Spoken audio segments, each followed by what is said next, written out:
नमस्कार, मी तिशा मुनवर आजच्या या खास आरोग्यविषयक कार्यक्रमात आपल्या सर्वांचे सहर्ष स्वागत करते. वय वर्ष 30 असलेल्या कार्यरत व्यावसायिका श्रीमती रेखा यांना रोज सकाळी उठल्यावर डाव्या व उजव्या हाताच्या बोटांना सूज आणि कडकपणाची समस्या सुरू झाली. या समस्येमुळे इतरांसाठी असणारा सुखकर सूर्योदय त्यांच्यासाठी जणू अंधकार असलेला भासू लागला. दिवसभरातील साधारण कामे करणं देखील त्यांच्यासाठी अवघड व्हायला लागलं. श्रीमती रेखांसारखे जवळपास 1.2 कोटी भारतीय ह्या समस्येशी रोज झुंज देत आपलं आयुष्य खडतरपणे जगताय. या आजाराला संधिवात किंवा र्युमॅटॉइड आर्थरायटिस असे म्हणतात, ज्यामध्ये शरीरातील लहान सांध्यांवर परिणाम होतो. आजच्या कार्यक्रमात आपण संधिवाताविषयी अधिक माहिती जाणून घेऊ, जेणेकरून ह्या आजाराशी झुंजणाऱ्या सर्वांना याचे निदान आणि उपचाराविषयी मार्गदर्शन मिळेल. संधिवात ही एक अशी समस्या आहे जी कोणत्याही वयातील स्त्री किंवा पुरुष यांना उद्भवू शकते. हा एक दीर्घकालीन आजार आहे, ज्यामध्ये रुग्णाला वेदना असह्य करून सोडतात आणि त्यामुळे त्या व्यक्तीच्या आयुष्याच्या गुणवत्तेवर त्याचा खोलवर परिणाम होतो. म्हणूनच या आजाराविषयी चर्चा करण्यासाठी आपल्यासोबत आज काही दिग्गज संधिवात तज्ज्ञ उपस्थित आहेत. चर्चा सुरू करण्याआधी आपण सर्व मान्यवरांचा परिचय करून घेऊयात. डॉक्टर ईशा सूद ह्या र्युमेटोलॉजिस्ट असून त्या नानावती हॉस्पिटल मुंबई येथे कार्यरत आहेत. हाय, मेरा नाम डॉक्टर ईशा सूद है. मैं रूमेटोलॉजिस्ट हूँ. मैं प्राइमरीली मुंबई में बेस्ड हूँ. मेरा क्लिनिक है. I am practicing in Borivali west and I'm attached to Nanavati Hospital in Ville Parle and I visit several other hospitals. Doctor Rishabh Nanavati हे कन्सल्टंट र्युमेटोलॉजिस्ट असून नानावती सुपर स्पेशालिटी हॉस्पिटल आणि HN Reliance foundation hospital Mumbai येथे कार्यरत आहेत. Hello everybody, I am Dr. Rishabh Nanavati. I am a consultant rheumatologist practicing in Mumbai. I am attached to Nanavati Max Super Speciality Hospital and HN Reliance Foundation Hospital. Plus we have our own clinic in Ville Parle West in Mumbai. Doctor Manohar Joshi हे consultant र्युमेटोलॉजिस्ट असून ते Kokilaben Dhirubhai Ambani hospital and medical research institute Mumbai येथे कार्यरत आहेत. मी doctor Manohar Joshi. मी संधिवात तज्ज्ञ आहे आणि मी नवी मुंबई इथे प्रॅक्टिस करतो. माझे 2 क्लिनिक्स आहेत. एक वाशीला आहे, JCR, that is Joshi's clinic of rheumatology नावाने, आणि सेम नावाने अजून एक माझं क्लिनिक आहे, ते पनवेलला आहे. आणि मी कोकिलाबेन धीरूभाई अंबानी हॉस्पिटल कोपरखेरणे इथेही ॲज अ कन्सल्टंट रुमॅटॉलॉजिस्ट आहे. डॉक्टर सचिन कातरकर हे कन्सल्टंट र्युमेटोलॉजिस्ट असून ते फोर्टिस हॉस्पिटल मुंबई येथे कार्यरत आहेत. नमस्कार, मी डॉक्टर सचिन कातरकर. मी कन्सल्टंट रुमॅटॉलॉजिस्ट आहे नवी मुंबई, ठाणे आणि डोंबिवली एरियामध्ये. माझं मेन सेंटर स्पंदन हेल्थ सेंटर एरोलीमध्ये आहे आणि बाकी मी व्हिजिटिंग कन्सल्टंट आहे फोर्टिस ग्रुपमध्ये, रिलायन्समध्ये आणि AIIMS डोंबिवलीमध्ये. Doctor Dnyaneshwar M Halnor हे कन्सल्टंट र्युमेटोलॉजिस्ट असून ते पोलारिस मल्टीस्पेशालिटी क्लिनिक मुंबई येथे कार्यरत आहेत. माझं नाव डॉक्टर ज्ञानेश्वर मच्छिंद्र हळनोर. मी MBBS MD मेडिसिन आणि कन्सल्टिंग रुमॅटॉलॉजिस्ट आहे. सध्या मी मीरा रोड येथे माझ्या स्वतःच्या क्लिनिकमध्ये पोलारिस मल्टीस्पेशालिटी क्लिनिक येथे प्रॅक्टिस करतो. तसेच प्रत्येक गुरुवारी बोरीवली आणि प्रत्येक शनिवारी मी वसई येथे प्रॅक्टिस करतो. मी सर्व डॉक्टर्सचे ह्या कार्यक्रमात सहर्ष स्वागत करते. तर आता आपण मुख्य कार्यक्रमाकडे वळूया. माझा पहिला प्रश्न डॉक्टर ऋषभ नानावती यांना आहे. सर, संधिवात म्हणजे काय? रुमॅटॉइड आर्थरायटिस हा एक प्रकारचा संधिवात आहे. संधिवात म्हणजे सांध्याचे दुखणे आणि सांध्यामध्ये होणारी सूज याला आपण संधिवात म्हणतो. विज्ञानामध्ये 100पेक्षा वेगळ्या प्रकाराचे संधिवात आहेत. त्याच्यामधून रुमॅटॉइड आर्थरायटिस हा सर्वात जास्त दिसणारा संधिवात आहे. रुमॅटॉइड आर्थरायटिस हा एक ऑटो इम्यून आजार आहे.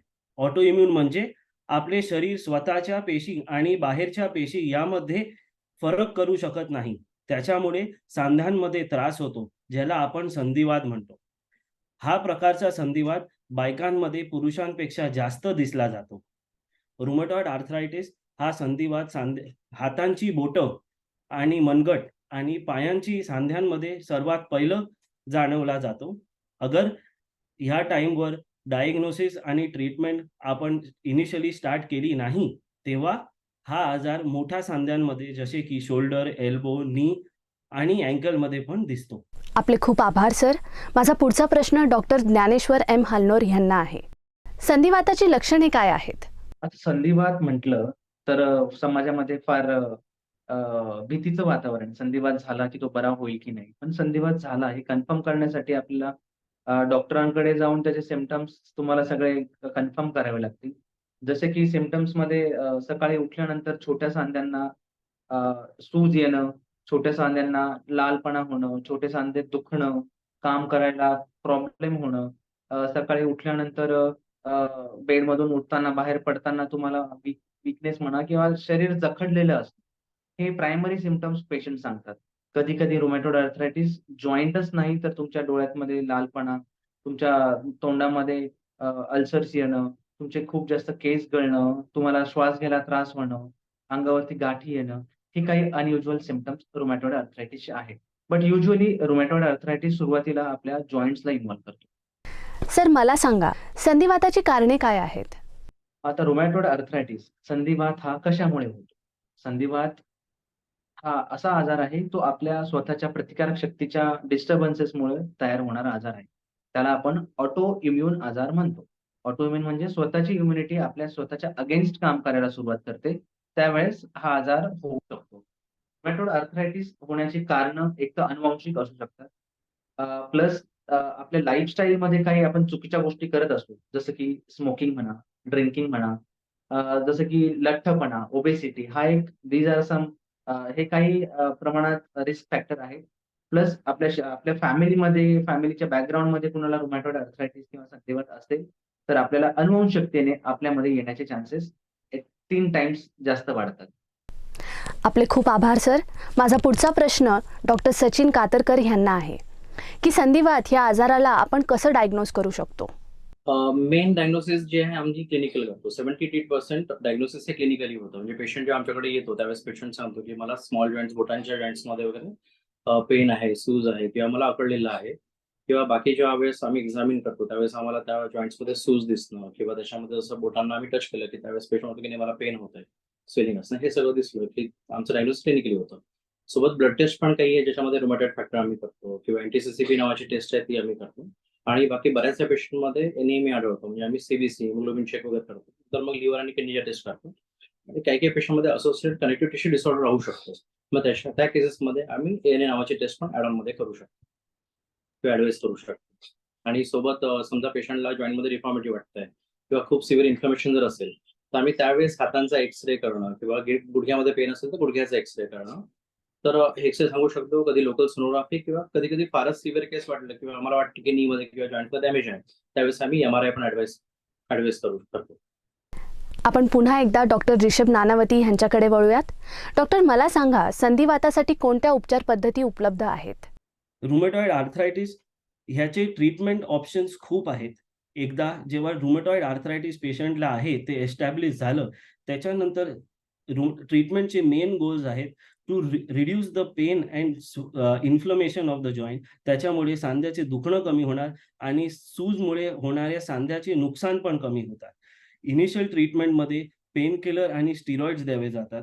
दुसरे प्रकारचे संधिवात स्पेसिफिक ड्रग्ज ज्यांना आम्ही मेडिकल लँग्वेजमध्ये डिझीज मॉडिफाईंग अँटी रुमॅटॉइड ड्रग्ज असतात त्याचा वापर केला जातो. जसं की मिथोट्रेक्सेट, सल्फासॅलिझिन, लेफ्लुनोमाइड आणि हायड्रॉक्सिक्लोरोक्विन.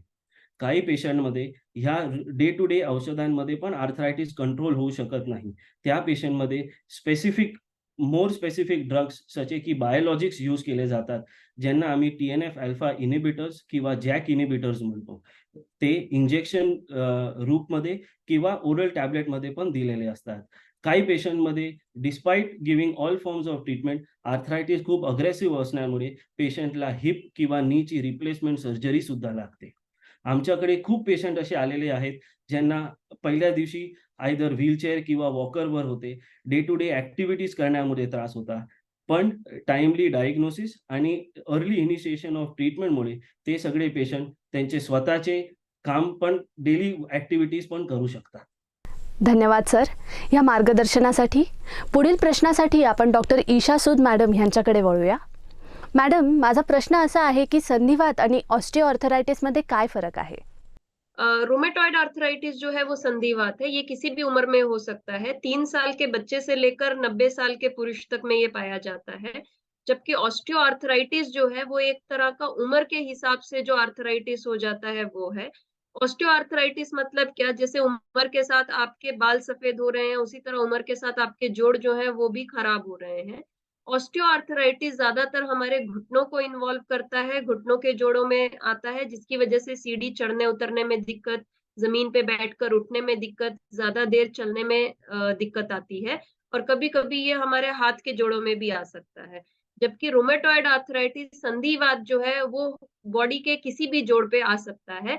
सबसे ज्यादा वो हाथ के जोड़ों से शुरू होता है, जिसकी वजह से सुबह उठकर डोर का हैंडल खोलना, कप पकड़ना, कपड़े निचोड़ना या फिर बाल बनाना, इन सब में दिक्कत आता है। तो कौन सा जॉइंट इन्वॉल्व है उससे भी पता लगता है। अगर हाथों पे पहले शुरू हुआ है वो यूजुअली रुमेटॉइड आर्थराइटिस संधिवात होता है, जबकि घुटनों में जो आता है वो ऑस्टियोआर्थराइटिस उम्र के हिसाब से वात होता है। मॅडम, ज्यांना संधिवात आहे त्यांनी गर्भधारणा करावी का? हाँ, ये बहुत बड़ा मिसकंसेप्शन है लोगों में कि अगर आपको संधिवात हो गया है तो आप प्रेगनेंसी नहीं कर सकते। रुमेटॉइड आर्थराइटिस की जो बीमारी है वो ज्यादातर औरतों में ही पाई जाती है, फीमेल्स में ज्यादा होती है पुरुषों के कंपैरिजन में, और इसमें यंग फीमेल्स बहुत बार ये बीमारी के साथ आती हैं। तो ऐसे में ये जानना बहुत जरूरी है कि इस बीमारी का आपकी प्रेगनेंसी के साथ कोई प्रभाव नहीं है, लेकिन इसकी कुछ दवाइयां हैं जो हमें प्रेगनेंसी में बदलनी पड़ती हैं।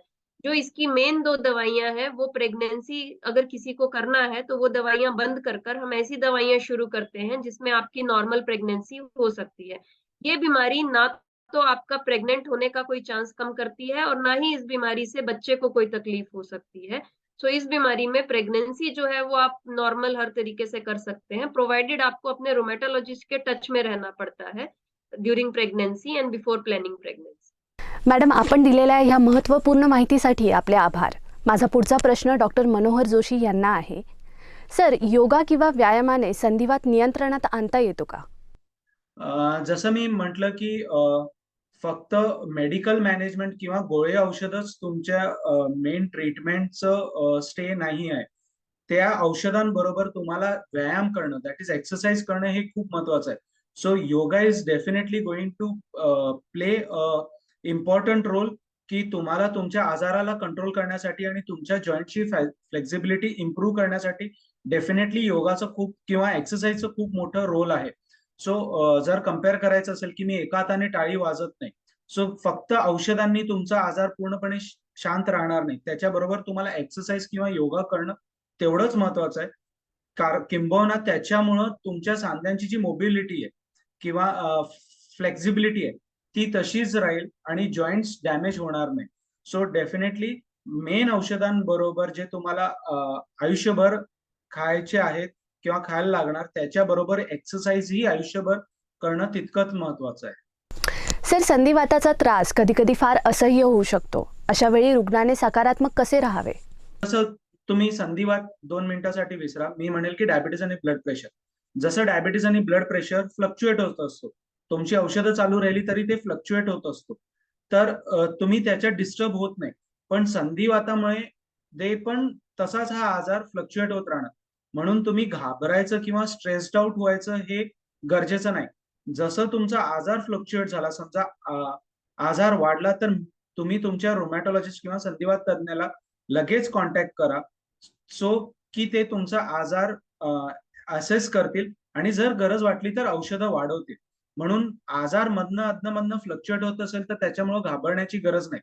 इनफॅक्ट जर फ्लक्च्युएट होतोय तर तुम्ही रोमॅटॉलॉजिस्ट किंवा संधिवात तज्ञाला तुमच्या जर लगेच भेटला तर हे दुखणं लगेच थांबेल आणि तुमचे जॉईंट्स ही त्याच्यामुळे डॅमेज होणार नाही. तर हा आजार एक क्रोनिक आजार आहे. जर तुम्हाला ह्या आजाराबद्दल स्ट्रेस येत असेल तर तुम्ही तुमच्या घरच्यांशी किंवा तुमच्या फ्रेंड सर्कल बरोबर थोडंसं बोलून माइंड डिव्हर्ट करायचा विचार करा. जर तरी नाही होत असेल तर जेव्हा पण तुम्ही संधिवात तज्ञाला भेटता तेव्हा तुम्ही त्यांच्याशी बोला, तुमचे प्रॉब्लेम्स त्यांच्याशी डिस्कस करा, तर ते तुम्हाला ऍक्च्युअली गाईड करतील की हे संधिवातामुळे नुसतं दुखणं आहे का हे जस्ट मसल पेन आहे, जे तुम्ही एक्सरसाइज किंवा फिजिओथेरपी जर रेग्युलर बेसिसवरती करताय तर हे त्याच्याने कंट्रोलमध्ये राहील आणि हे फ्लक्च्युएशन्स होणार नाही. सो डेफिनेटली तुमचं मेंटल स्ट्रेस हे ह्या आजाराला वाढवूही शकतो. म्हणून हे कळणं गरजेचं आहे की ह्या आजारामध्ये तुम्हाला स्ट्रेस घ्यायची गरज नाही. आजार आहे, फ्लक्च्युएट होत राहणार, पण हा तुम्हाला मेजरली डॅमेज करणार. फक्त हे की तुम्ही रोमॅटॉलॉजिस्टला अर्लिएस्ट भेटा किंवा संधिवात तज्ञाला आणि ते आजार कंट्रोलमध्ये करून घेण्याचा प्रयत्न करा. आणि माझा शेवटचा प्रश्न असा आहे की सर, संधिवात नियंत्रणासाठी कोणत्या प्रकारच्या अन्नाचं सेवन टाळलं पाहिजे? रुमॅटॉइड अर्थरायटिस किंवा संधिवातामध्ये येणारे जेवढे पण आजार आहेत त्याच्यात बेसिकली डाएट रिस्ट्रिक्शन करण्याची अजिबात गरज नाहीये. तुम्ही आंबट किंवा वांग वगैरे सगळं खाऊ शकता. असं काही नाही ॲलोपॅथीमध्ये की जिथं आम्ही म्हणू की आंबट खाल्ल्याने हा आजार वाढतो. हा 1000 मध्ये एखाद्या पेशंटला कुठंतरी थोडंफार बेनिफिट भेटलं असेल म्हणून उरलेल्या पेशंट्सनी हे सगळं नाही खायचं असं काही नाही. इनफॅक्ट तुम्ही नॉर्मल डाएट कन्सिस्टंटली ठेवू शकतात. त्याच्यात चेंजेस करायची गरज नाही किंवा कुठलीही गोष्ट रिस्ट्रिक्ट करायची गरज नाही. जसं आम्ही डायबिटीज आणि ब्लड प्रेशर्स मध्ये ऍज अ ॲलोपॅथिक डॉक्टर्स आम्ही सांगतो की तुम्ही सॉल्ट रिस्ट्रिक्ट करा किंवा शुगर खाऊ नका किंवा राईस रिस्ट्रिक्ट करा. तर संधिवातामध्ये असं आम्ही कुठेही बघितलं नाही की कोणाला मेजर पेशंट्सला हे रिस्ट्रिक्ट केल्यानंतर ह्या आजाराला कंट्रोल करण्यात हेल्प झालेली. म्हणून डाएट रिस्ट्रिक्शन करण्यात काही गरज नाही. तुम्ही सगळे पदार्थ जेवणामध्ये आरामात घेऊ शकतात. हा, फक्त संधिवात असो किंवा ऑस्टिओआर्थरायटिस म्हणजे वयामानाने सांध्यांची झीज असो, ह्या कुठल्याही कंडिशन मध्ये तुमचं वेट कंट्रोलमध्ये ठेवणं खूप गरजेचं आहे. म्हणून diet restriction will be for your weight. तुमचं वजन हा कमी करण्यासाठी जे काही डाएट रिस्ट्रिक्शन्स राहतात, जसं गोड कमी खायचं, भात कमी खायचं, नियमित वॉकिंग करायची, नियमित एक्सरसाइज करायचं, मग ते फक्त वेट कंट्रोलसाठी. पण प्रत्यक्षात आजारासाठी कुठलेही डाएट रिस्ट्रिक्शन करायची तुम्हाला गरज नाही. धन्यवाद सर. सर्व मान्यवरांचे ह्या अमूल्य माहितीसाठी खूप आभार. तर प्रेक्षकांनो, या विशेष भागाचा समारोप करताना लक्षात ठेवूयात की संधिवाताविषयी जागरूकता वाढवणे म्हणजे केवळ वैद्यकीय पैलू समजून घेणे नव्हे, तर प्रभावित झालेल्यांची सहानुभूती आणि एकता दाखवणे, स्वतःला शिक्षित करणे, जागरूकता पसरवणे आणि अशा जगासाठी कार्य करणे जिथे प्रत्येकजण त्यांच्यासमोर असलेल्या आव्हानांची पर्वा न करता निरोगी आणि परिपूर्ण जीवन जगू शकेल. आज ह्या कार्यक्रमात सहभागी झाल्याबद्दल धन्यवाद.